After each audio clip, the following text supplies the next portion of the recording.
تخيل معايا شهر 9 بدا ورجعتي للقراية ولا الخدمة وانت في يدك مهارة جديدة. اكتسبتي لغة جديدة وجسمك ولا واعر ومبدل على العام الفايت. وليتي بشخصية مغايرة. تخيل كيفاش صحابك ولات النظرة ديالهم ليك. ودابا حاول تتخيل العكس. إلا انت ما تغير فيك والو ورجعتي بنفس الشخصية اللي كنتي عليها، شنو غيوقع؟ فيديو اليوم غادي يبين لك الفرق بين السيناريو الأول والسيناريو الثاني، وغتكون في شي حوايج اللي غادي تبدل الصيف ديالك لأحسن فترة في حياتك. اليوم غادي نتكلموا على موضوع مهم بزاف، خصوصا للناس اللي ما كتعرفش تستغل العطلة الصيفية ديالها. الناس كتشوف الصيف كراحة، وهاد الغلطة هي اللي كتخلي العطلة الصيفية دوز بلا ما يستافدوا حتى حاجة. الحقيقة هي أن الصيف هو الوقت الوحيد اللي كتكون عندك فيه حرية كاملة. كيكون عندك الاختيار شنو دير فيه، ما فيهش مدرسة، ما فيهش ضغط، ما فيهش أعطاء. الفرق بين اللي كيطور من راسو وبين اللي واقف في بلاصتو هو فقط كيفاش كيستغل أوقات الفراغ ديالو.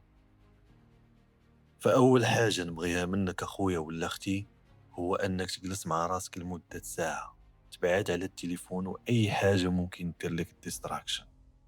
تاخد ورقة وستيلو وتركز مزيان. اكتب 5 ديال الأهداف كبرى في حياتك، واللي من الأحسن تكون في هاد 5 ديال المجالات اللي غادي نعطيك: في المهارة الرقمية، تعلم اللغات، المشاريع، الجسم والصحة، الدين والعلاقة مع الله عز وجل. نبداو بأول هدف واللي هو المهارات الرقمية. شوف صديقي، احنا في واحد العصر اللي كيطلب منك انك تكون عندك واحد المهارة اللي كتعرف ديرها في الويب، واللي تعطيك القدرة انك دير مدخول في حياتك.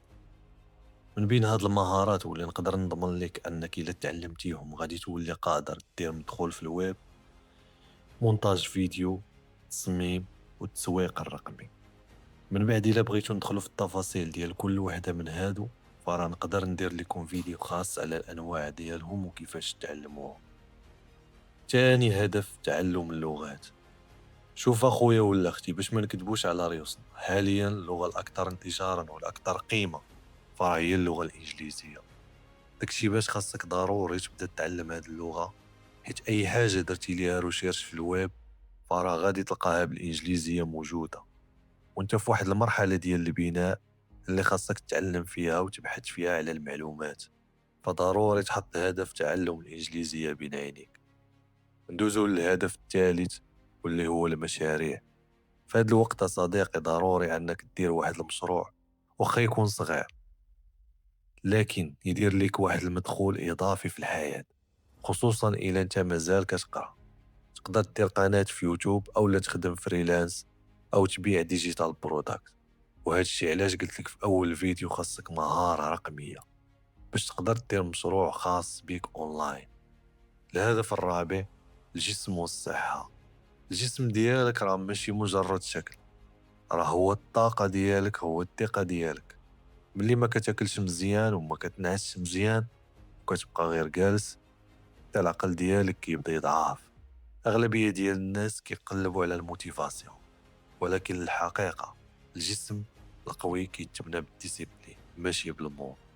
داك النهار اللي ما باغيش تمشي لاصال ومشيتي، داك النهار اللي كنتي عيان لكن بقيتي ملتزم، فراه هذيك هي الشخصيه الحقيقيه ديالك. ما مطلوبش منك تولي بيرفكت في نهار واحد. ديفلوبي راسك غير ب1% كل نهار. شرب الماء مزيان ونعس بكري، تريني وكل مزيان. من مورا 60 يوم غادي تشكر راسك على القرارات الصغيرة اللي درتي اليوم. الهدف الخامس واللي هو أهم هدف واللي خليته هو الأخير، باش نقول لك راه هاد الهدف هو الأساس، وبلا بيه فرا دوك الأهداف الأخرى كاملة ما كتسوى والو. الدنيا كتقدر تعطيك الفلوس، تعطيك الشهرة، تعطيك الناس، ولكن راه عمرها تعطيك راحة القلب، حيت القلب ما كيرتاحش غير بالذكر ديال الله عز وجل. شحال من مرة قلتي غادي نبدا نصلي من بعد، غادي نتقرب من الله منين نصلح حياتي، ولكن الحقيقة راه التقرب من الله عز وجل هو اللي غادي يصلح لك حياتك. الدنيا مؤقتة، لكن العلاقة ديالك مع الله هي الحاجة الوحيدة اللي غادي تبقى. استغل هذا الوقت اللي عندك في العطلة وصلي في الوقت. خصص وقت تقرا فيه القرآن في اليوم، وقوي علاقتك بالله عز وجل. والله سبحانه وتعالى غادي يبارك لك في أمور الحياة ديالك كاملة. إلا وصلتي حتى لهنا فراك من الناس اللي بصح عندها إرادة تغير. إذا دير لايك وانضم للعائلة ديالنا.